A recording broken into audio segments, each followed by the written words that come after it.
We all have that one friend at locals that only plays Raging Bolt, and we all call him a glue sniffer because it's the only deck he plays and he's never won a tournament, but he insists on it being the best deck in format. And, well, your glue sniffing companion might just be correct, because Christian Labella took on Makani Tran in the finals of the Milwaukee Regional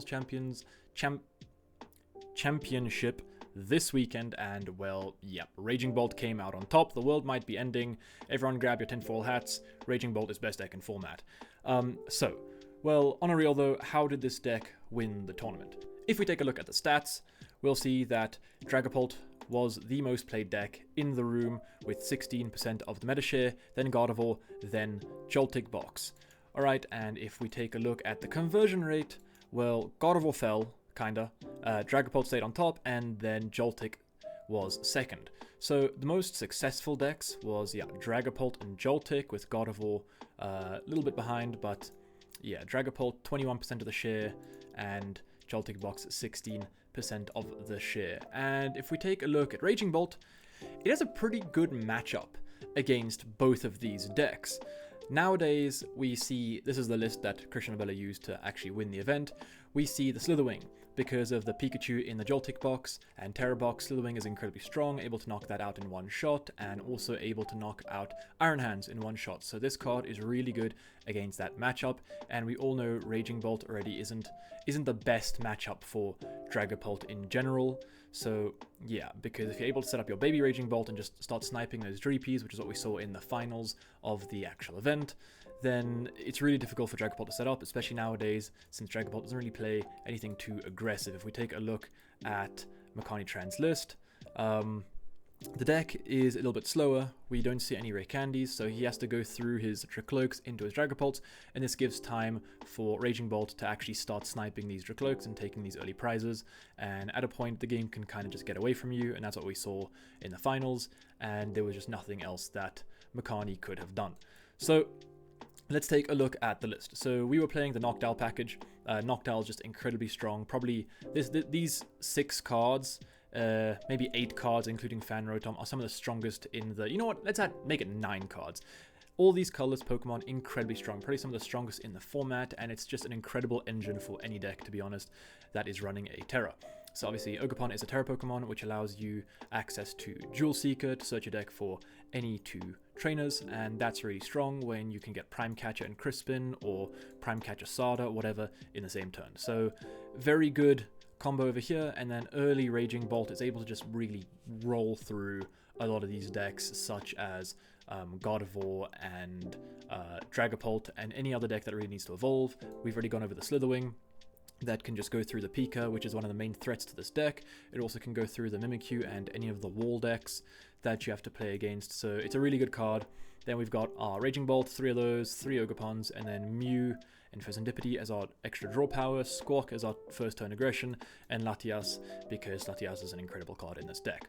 We've got the deck uploaded into Pokemon Live, and let us try and play some games with it. So yeah, like I said, the Fan Rotom engine is really strong. Just being able to chain multiple Noctowls is incredible for a deck that doesn't really need too much to get up and running, which is very nice. So yeah, let us go first. This deck does want to go first, because of the Fan Rotom. That's another thing. Usually Raging Bolt would want to go second with the Fan Rotoms, but nowadays you want to go first. Just rip your Fan Call, get your Hoothoot established, and Noctowls to the next turn. What are we up against here? We're up against Goldengo. Alright, Goldengo is honestly not that great of a matchup. However, Assault Landing does kind of help with this, because it gives us an option for the first... Okay, so look, we're going to go Hoothoot here. We're going to go Fan Call.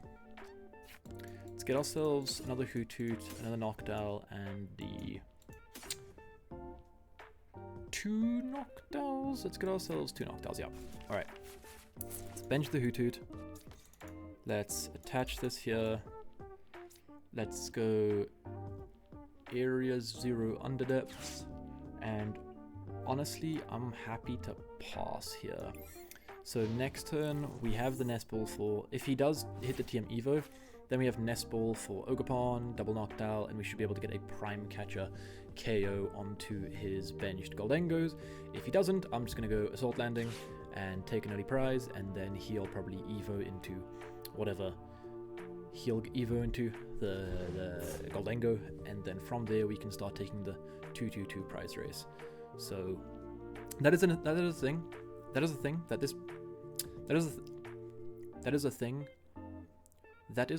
though in this matchup, that the prize race kind of sucks if you start like a 2-prizer and just nothing happens, and they take the first knockout on the 2-prizer. This matchup becomes incredibly difficult to actually maneuver around. So yeah, that is something that we have managed to avoid here by starting the Fan Rotom, which is really nice. He's gonna go into the Gimmighoul, so honestly, he's gonna... I'm not too sure about continuous coin toss here, boys. I'm not too sure about that. Isn't there a, like, single energy retreat Gimmighoul? That would have been really nice for him, no? Okay, so now I don't mind establishing ourselves some Ogerpons and stuff because of the... There's not going to be a threat next turn, right? There's no Gimmighouls on board. We can start building up our board state over here. There's a Raging Bolt, very sick. I'm gonna Ultra Ball away just these two and get ourselves another guy. Okay, so we prized our one prize Raging Bolt. Let's get ourselves another Ogerpon, and then we'll Sada into the Bolt. Just start seeing some more cards. I don't really want to use the Knockdown though. Nest Balls are cool. We'll go grab a second.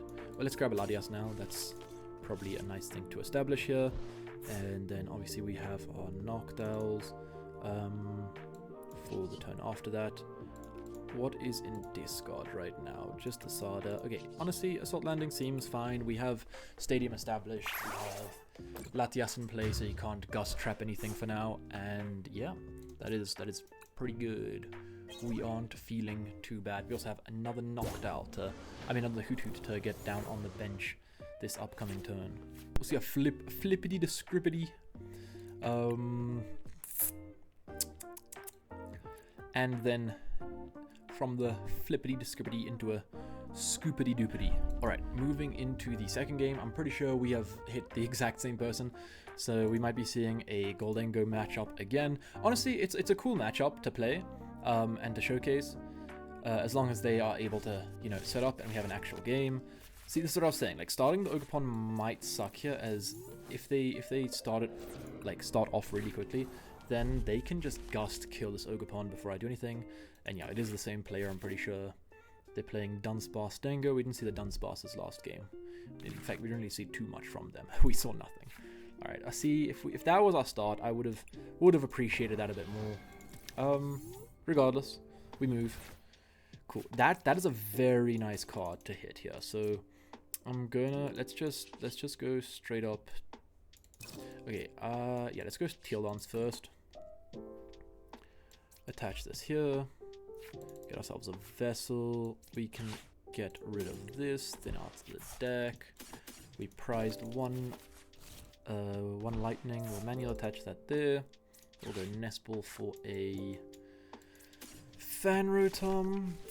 With the Fan Rotom, we can grab ourselves the double Hoot Hoot plus Knockdown. Just establish a bunch of owls, to be honest. We can put this up in play, and from here I am happy to just pass it over. I really think this Raging Bolt, like the option of the Snipe, just gives this deck so many more options. Like, it just becomes so much deadlier being able to just snipe shit all over the board. This does kind of... Alright, so I'm pretty sure we can hit a knockout with the TM Evo, right? I feel like we should be able to get there. We need Prime Catcher, Nest Ball. Yeah, we can get there. Alright, cool. So we can actually knock out the Goldengo that he evolves into. If he doesn't evolve into a Goldengo, then we're just gonna go Raging Bolt, take a knockout on one of the Gimme Ghouls, and then next turn probably just do this. Okay, he does go into a Goldengo though, so we can hit the knockout there. We're gonna go Nest Ball, Prime Catcher. Hopefully we haven't prized the Prime Catcher. That would honestly suck. First of all, let's go. What? Okay, there's a. Ooh, wait, hold up. That might be a problem. Let's see what we get off the Tealdons. That might actually be a problem. No, we're going Crispin. What am I talking about? That's not a problem at all. Okay, we're going Noctowl. We can grab ourselves the Prime and the Nest Ball. We're going Crispin. We have an Ultra Ball for next turn for a Noctowl if need be. Crispin. We'll grab a Fighting in the Grass. Put this one into our hand. We want to manually or attach that from the Crispin. Manual attach that, and then Prime Catcher into the Dengo. And let's go Bellowing Thunder. And let's get this energy off of this guy. And let's get both of these off there and one more off there. Cool. Alright. That is 280, right? Yeah. Okay, cool. That's 280. That's a knockout. And we take the first two. Alright. So now I feel a lot more confident sitting over here. Because if you want to take a knockout, that means we're not going to have to Gust anymore. So we'll have our free retreat off the Ogerpon. We'll have Sada. We'll probably have another energy on the Ogerpon. We have 2 Pokemon in play for the Sada and the manual attach, so we're going to be consistently hitting our 280 here and just taking the 2-2-2 prize race. The Noctowl in play is awesome from the prizes, and it just means even if we get Iono'd now, like this is the turn we kind of want to establish like a Fez and stuff, so that after the next turn, which we'll probably get Iono'd, we want to make sure that we have the needs and the means to get back and be able to swing for a knockout again. But I can't lie. So far, Libella was kind of cooking with this list. This list has felt pretty good. Obviously, there's like not many things that Raging Bolt does differently, even with Libella's list.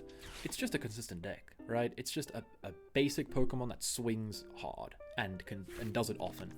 So I really do enjoy it. This deck does remind me of Ultra Malamar.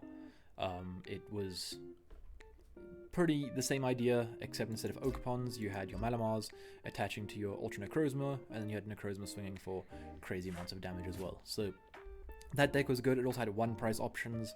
It had the Giratina, I'm pretty sure.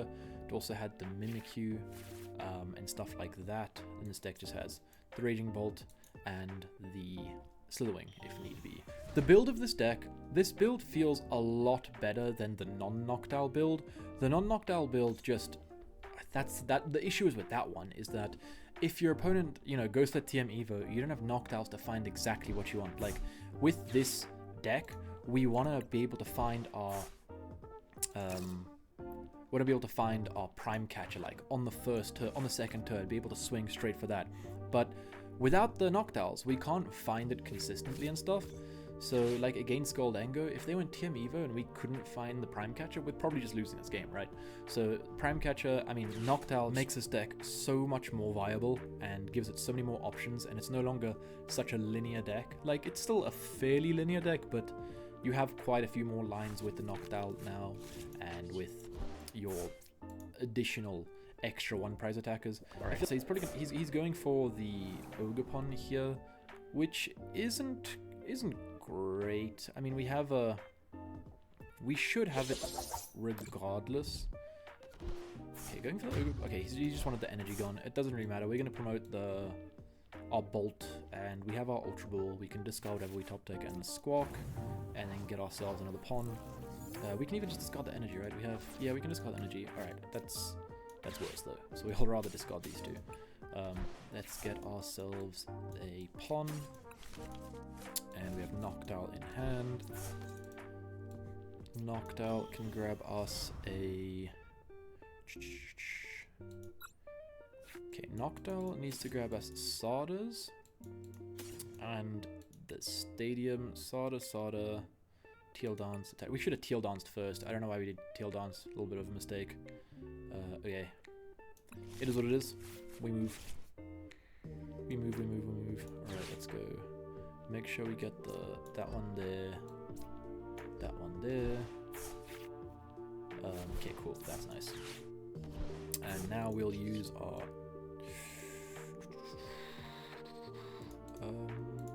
1, 2, 3. Okay, let's just Teal Dance. I don't really know what energy we've prized right now. So let's go Nestful for a Fez. Fez is prized. That does suck. We'll get ourselves another bolt then. Yeah, that kind of sucks. We'll attach this here. We have Sada in hand. We have Night Stretcher in hand for another Knockdown if need be. Okay, let's just go Bellowing Thunder and take ourselves 2 more prize cards. The thing is now, if he does go Iono, there's a good... Well, I mean, he just if he hits the Iono now, there's still a good chance he can Iono plus kill. And we did prize the Fez and the Latias. I didn't even notice we prized both of our main support Pokemon. Remember, kids, don't be like me. Check your prizes.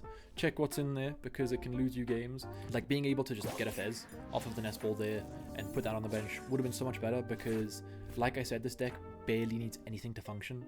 So having Fez and guaranteeing yourself 3 extra cards at the end of, even if you get Iono to 1, you're guaranteed having 5 cards in turn because of the 1 from the Iono, 1 for draw for turn, and then 3 for the Fez. So the Fez just gives this deck also that one little bit of a barrier before, you just lose. Like beforehand, without Fez, if you get Iono to 1, there's a good chance you just lose the game. Now with Fez, it's just 1 Sada gives you 3 extra cards, and then 1 Ultra Ball gives you a Knockdown, which gives you basically 2 of any cards. We do have a lot of our energy in the bin here, so if we don't get Iono'd, we do have the game in hand. We have Night Stretch for a Knockdown for energy retrieval, and then we have the Sada for the bolts, and that'll just be that. He's digging. He is digging right now. We just saw the flip the script. That's another thing. Goldengo draws so many cards, especially the Dunsparce version. It's able to just draw. If they have 2 Dunsparces set up and 2 Goldengos, if the Goldengo's inactive, you can draw 4 from the Dengos, or 3 from the Dengos, let's say. You can draw 6 from the Dunsparces. You can draw 3 from the Fez. You're drawing upwards of 15 cards a turn, which is insane. He does push the Dunsparce here.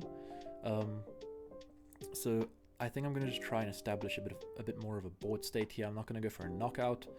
I'm rather just going to get Sardas in play, get some energy in play, and see how this turn plays out. We also will be able to now bench the Fez and the Latias to make sure we have a lot more freedom in the following turns, but I think we've put ourselves in a position where if he doesn't take a knockout this turn, if he didn't hit the Iono, if he hit the Iono plus the knockout this turn, it could have been a bit sketchy, but he didn't, so we don't have to worry about it.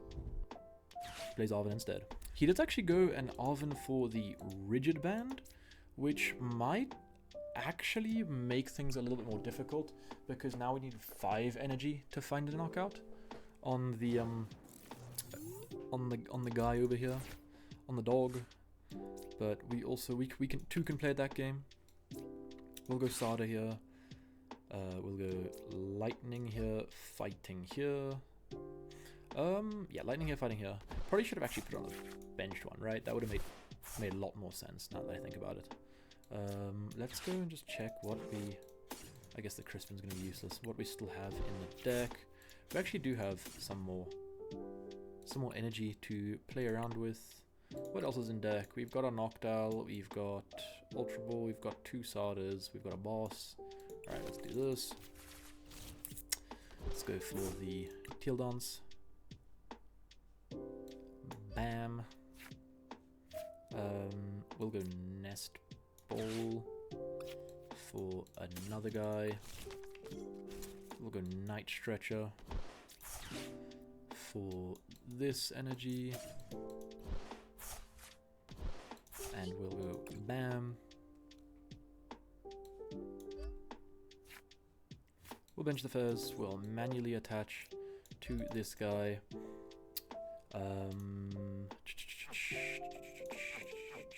Alright, and then from here, I'm just gonna pass. I don't really mind. We are quite happy here. We could also... nah, I'm not even gonna... I was thinking of burst drawing, but I don't think there's a reason to burst draw. Because if we do draw into the Sardas, the Sardas are just going to be put back to the bottom of the deck. So I think, and we know that there's still 2 Sardas in the deck. So if we get Ionoed, we're seeing 2 cards, and then 3 cards for the draw for turn, and then 3 more for the Fez. So we're basically seeing half of the deck the next turn. And if we drew into like both the Sardas off of the burst draw, then those would be sent right back to the bottom of the deck. Bravery Charm doesn't really help too much in this matchup, to be honest, because it's basically just giving us 20 extra health because of Make It Rain doing damage in intervals of 5. So he does 25 to knock us out without a Bravery Charm, and he does 300 to knock us out with a Bravery Charm. So he does still have to discard an extra energy, which is nice, and sometimes that can definitely matter. He has to discard 6 to actually knock us out now. So that is a lot of energy. And if he doesn't... Okay, he goes boss here. So what are we bossing up? If it's the Noctowl, we have game in hand. I'm going to assume it's like the benched Bolt and hope we don't have an energy or something. But it could also just be the Noctowl and another pass. It is the Fez. Okay, so that's another thing. He could go for the Fez, but now he can't like Iono us, and we already know what we have in hand. We have all the outs in the world. And yeah, unfortunately for him, that should be... He's going to find a friend even. Alright, we have boss in the deck. We have many things to win this game here. So we just need boss plus energy. And we can do that with the Ultra Ball, getting rid of these 2. We can grab ourselves the Noctowl. Boss is there. Energy is in hand with the Night Stretcher. So, Evo Noctowl. And we will go ahead and finish off the game here. Not too bad, you know?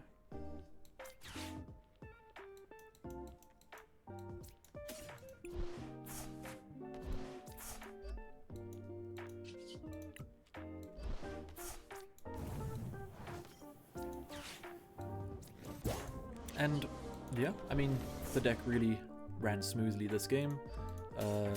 We did prize quite poorly with the Latias and the Fez, as this deck does really rely on its supporters and support Pokemon, but not too bad. I think we're going to end it there. If you guys enjoyed the video, please remember to like and subscribe. It really does help. We are so close to 1,000 subscribers. If we're able to hit that by the end of the month, I will be very thankful. So thanks for watching, guys, and yeah, see you on the next one. Peace.